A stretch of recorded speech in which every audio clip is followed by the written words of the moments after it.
তো পর্বে আমরা আখিরুজ্জামানের ঘটনা প্রবাহের ধারাবাহিকতা বোঝার জন্য একটি গুরুত্বপূর্ণ হাদিসের কথা বলেছিলাম।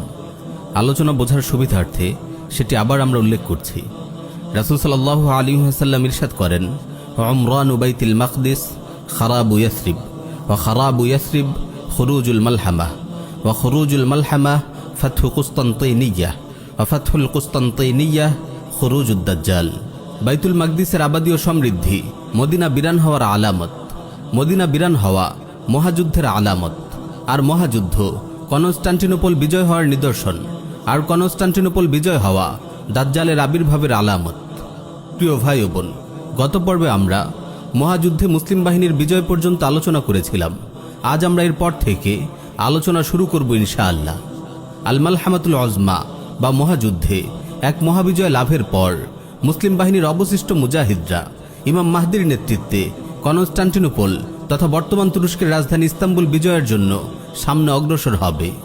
সাহিহ মুসলিমে বর্ণিত একটি হাদিসের আলোকে আমরা কনস্টান্টিনোপল বিজয়ের বিবরণ আপনাদের সামনে তুলে ধরব। কনস্টান্টিনোপল বিজয় অভিযানে ৭০,০০০ মুসলিম অংশগ্রহণ করবে। এই যুদ্ধে তারা কোনো ধরনের অস্ত্রশস্ত্র ব্যবহার করবে না। কেবল লা ইলাহা ইল্লাল্লাহর ধ্বনি দিয়েই তারা পুরো শহর বিজয় করে ফেলবেন। তারা শহরের একেবারে কাছে গিয়ে লা ইলাহা ইল্লাল্লাহ বলে বলিষ্ঠ কণ্ঠে আওয়াজ তুলবেন। সাথে সাথে শহরের এক প্রান্তের সকল স্থাপনা লুটিয়ে পড়বে। দ্বিতীয়বার লা ইলাহা ইল্লাল্লাহর ধ্বনিতে অপর প্রান্তের স্থাপনাগুলো লুটিয়ে পড়বে। তৃতীয়বার লা ইলাহা ইল্লাল্লাহর ধ্বনিতে শহরের প্রধান ফটক উন্মুক্ত হয়ে যাবে। তারপর মুসলিম বাহিনী শহরে ঢুকে পড়বে। তারা নিজেদের তরবারিগুলো জাইতুন বৃক্ষে ঝুলিয়ে রেখে গনিমতের মাল বন্টনে ব্যস্ত হয়ে যাবে। এমন সময় বিপদের ধ্বনি ভেসে আসবে, দাজ্জাল বের হয়েছে, দাজ্জাল বের হয়েছে, দাজ্জাল তোমাদের পরিবার পরিজনের কাছে পৌঁছে গেছে। এই ভয়াবহ সংবাদ শুনে মুসলিমরা সব কিছু ফেলে স্বদেশের দিকে রওনা হয়ে যাবে। 10 জন অশ্বারোহীকে তারা দাজ্জালের সংবাদ সংগ্রহের জন্য আগে পাঠিয়ে দেবে। রাসূল সাল্লাল্লাহু আলাইহি ওয়াসাল্লাম স্পষ্ট করে বলেন, এই 10 জনের নাম, তাদের বাপদাদার নাম এবং তাদের ঘোড়ার রং পর্যন্ত আমি জানি। তারা হবে সেই সময়ের শ্রেষ্ঠ অশ্বারোহী। দাজ্জাল আসার সংবাদটি ভুল প্রমাণিত হবে। মূলত এটি ছিল শয়তানের ঘোষণা। কিন্তু মুসলিমরা যখন সিরিয়ায় পৌঁছবে তখন সত্যি সত্যি দাজ্জালের আবির্ভাব ঘটে যাবে। প্রিয় ভাই ও বোন, এই হাদিস থেকে আমরা একটি গুরুত্বপূর্ণ ইঙ্গিত পাই। সেটি হলো শেষ জামানায় মানুষ যুদ্ধে আবার তলোয়ার ও ঘোড়া ব্যবহার করবে। হতে পারে ব্যাপক যুদ্ধ বিগ্রহ, বিপর্যয় কিংবা অন্য কোনো কারণে আধুনিক যুদ্ধাস্ত্রের মজুদও নিঃশেষ হয়ে যাবে। তবে হাদিসে এই ব্যাপারে স্পষ্ট কোনো বক্তব্য পাওয়া যায় না। আল্লাহ রাব্বুল আলামিনই ভালো জানেন। প্রিয় ভাই ও বোন, সাহিহ মুসলিমের এই দীর্ঘ হাদিস থেকে আমরা বুঝতে পারলাম কনস্টান্টিনোপল বিজয়ের পরপরই দাজ্জালের আবির্ভাব ঘটে যাবে।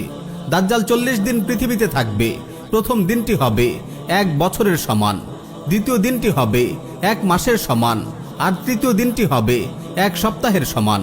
বাকি দিনগুলোর দৈর্ঘ্য স্বাভাবিক দিনের মতোই হবে। এই সময়গুলোতে সে মক্কা মদিনা ব্যতীত গোটা পৃথিবী চষে বেড়াবে। হাজার হাজার ইহুদি তার সঙ্গ দেবে। তার ফিতনায় পড়ে ঈমান হারাবে অগণিত মানুষ। দাজ্জাল ও দাজ্জালের ফিতনা নিয়ে আমরা পূর্বে আলাদা একটি পর্বে বিস্তারিত আলোচনা করেছি। মুস্তাদরাকে হাকিমে বর্ণিত একটি সহিহ হাদিস এসেছে। রাসূল সাল্লাল্লাহু আলাইহি ওয়াসাল্লাম ইরশাদ করেন, দাজ্জাল মদিনায় ঢুকতে না পেরে জেরুজালেমের উদ্দেশ্যে রওনা হবে। সেখানে একদল মুসলিমকে সে অবরোধ করে ফেলবে। তখন মুসলিম নেতৃবৃন্দ বলবে, তোমরা কিসের অপেক্ষা করছো? এই তাগুতের বিরুদ্ধে কেন লড়াই করছো না? হয় তোমরা আল্লাহর সঙ্গে মিলিত হবে অথবা আল্লাহ তোমাদের বিজয় দান করবেন। তারপর তারা তুমুল লড়াইয়ের জন্য প্রস্তুত হয়ে যাবেন। পরদিন সকালে আসমান থেকে ঈসা আলাইহিস সালাম অবতরণ করবেন। সাহিহ মুসলিমে এসেছে, দাজ্জালের আবির্ভাবের বিষয়টি নিশ্চিত হওয়ার পর মুসলিমরা ইমাম মাহদির নেতৃত্বে দাজ্জালের বিরুদ্ধে যুদ্ধ করার জন্য ব্যাপক প্রস্তুতি শুরু করে দেবে। এদিকে অল্প সময়ের মধ্যেই দাজ্জালের ফিতনা চারদিকে সর্বগ্রাসী আকার ধারণ করবে। বুখারী ও মুসলিমের বর্ণনা এসেছে, দাজ্জালের বিরুদ্ধে সবচেয়ে কঠিন যুদ্ধ করবে বনু তামিম গোত্রের মুজাহিদরা। দাজ্জালের বিরুদ্ধে মুসলিমদের একটি যুদ্ধ হবে জর্ডান নদীর তীরে। এই লড়াইয়ে গাজওয়াতুল হিন্দে বিজয়ী মুজাহিদরা অংশগ্রহণ করবে।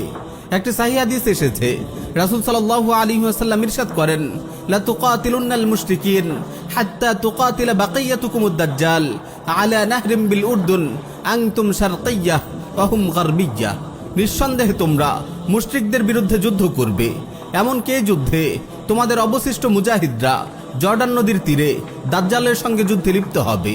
এই যুদ্ধে তোমরা পূর্ব দিকে অবস্থান করবে আর দাজ্জালের অবস্থান হবে পশ্চিম দিকে। এখানে জর্ডান নদী বলতে ফিলিস্তিন ও জর্ডানের মাঝখানে যে নদী আছে সেটি বোঝানো হয়েছে। দাজ্জালের ফিতনার এই কঠিন মুহূর্তে একদিন ফজরের নামাজের সময় সাইয়্যিদুনা ঈসা আলাইহিস সালাম দামেশকে আসমান থেকে অবতরণ করবেন। সহিহ মুসলিমে বর্ণিত হাদিসে এসেছে, রাসূল সাল্লাল্লাহু আলাইহি ওয়াসাল্লাম ইরশাদ করেন, ফাইযা রাআহু আদুউল্লাহ যাবা কামা ইয়াযুবুল মিলহু ফিল মা ফালাউ তারাকাহু লাআনযাবা হাত্তা ইয়াহলিকা ওয়ালাকিন ইয়াকতুলুহু আল্লাহু বিয়াদিহি ফায়ুরিহিম দামাহু ফি হারবাতিহি। আল্লাহর দুশমন দাজ্জাল যখন ঈসা আলাইহিস সালামকে দেখবে তখন ভয়ে সে গলতে শুরু করবে, যেভাবে লবণ পানিতে গলে যায়।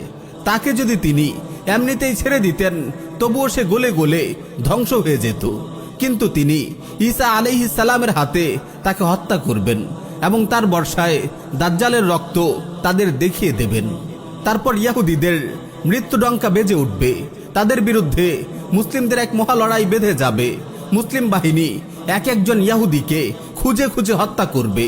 প্রাণ ভয়ে ইহুদিরা এদিক ওদিক লুকানোর চেষ্টা করবে, কিন্তু আল্লাহর কোনো সৃষ্টি সেদিন কোনো ইহুদিকে আশ্রয় দেবে না। পাথর, গাছ, পাহাড় যার পেছনেই ইহুদি লুকুতে চাইবে সেটি চিৎকার করে বলে দেবে, হে আল্লাহর বান্দা, আমার পেছনে একজন ইহুদি লুকিয়ে আছে, তাকে এসে হত্যা করো। তবে গরকাত বৃক্ষ ইহুদিদের আশ্রয় দেবে, কারণ এটি ইহুদিদের বৃক্ষ। এভাবে অভিশপ্ত ইহুদিরা সমূলে মুছে যাবে পৃথিবীর বুক থেকে।